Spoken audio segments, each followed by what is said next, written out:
the archangel and all the bodiless powers of heaven. The actual day is for the 8th of November. Why the 8th of November?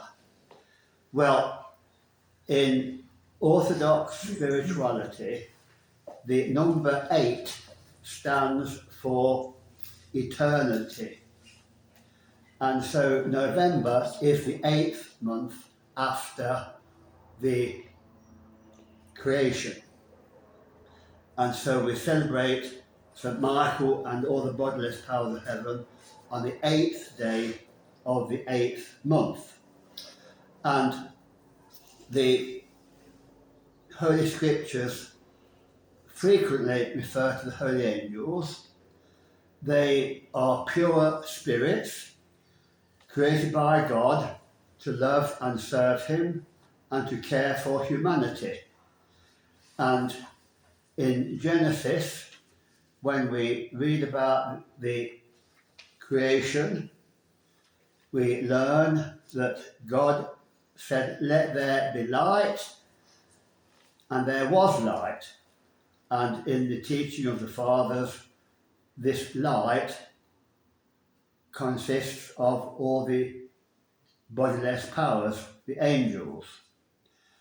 And we are also told by Saint Dionysius the Areopagite that there are arranged the following hierarchy: the seraphim, the cherubim, and the thrones, making the third hierarchy, doing the foremost worship of God.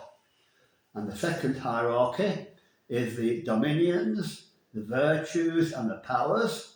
These are the general providence. And the third hierarchy consists of the principalities, the archangels, and the angels. These are the particular providences, and angels have the particular care of each individual person.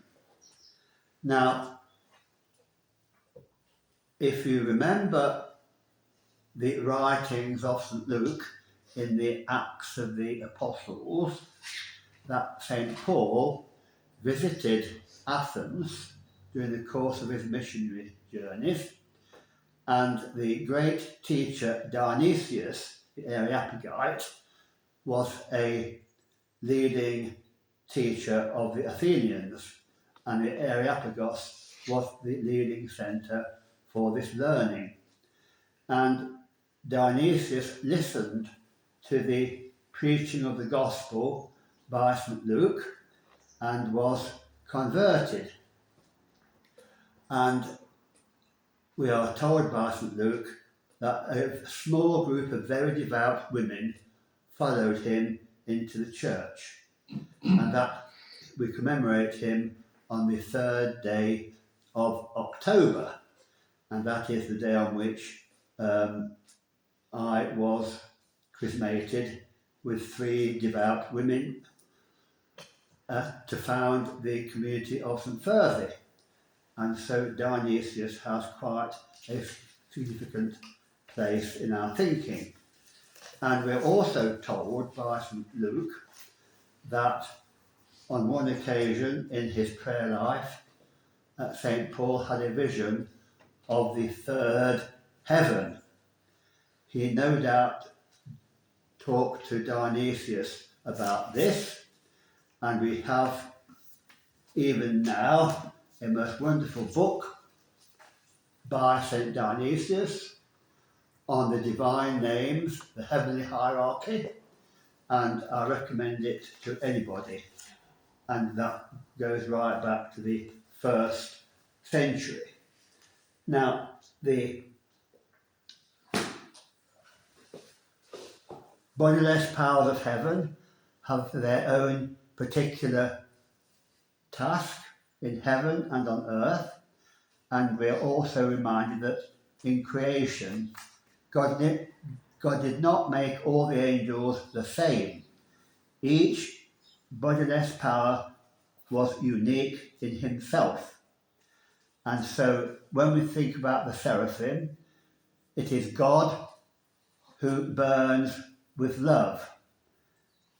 God burns with love, and that is revealed to us by the seraphim.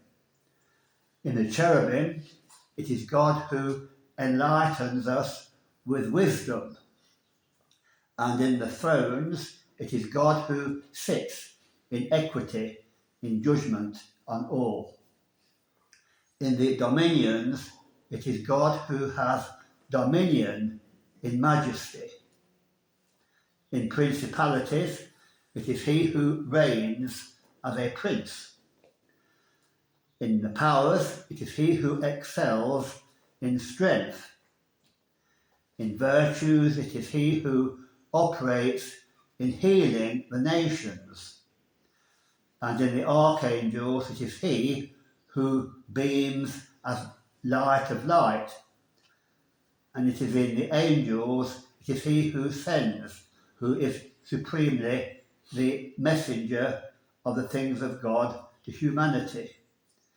And through the Holy Scriptures, we have various incidents in which the angels appear.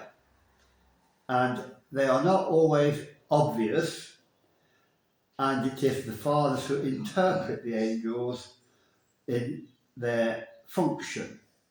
We have, for example, in the Passover, when Moses opened the Red Sea and allowed the Israelites to pass through the Red Sea on dry land, it was the Archangel Gabriel who strengthened him to do this. We also have in the book of Genesis the incidents when Jacob fought with God. Well, that was the message, that was the Archangel Gabriel again.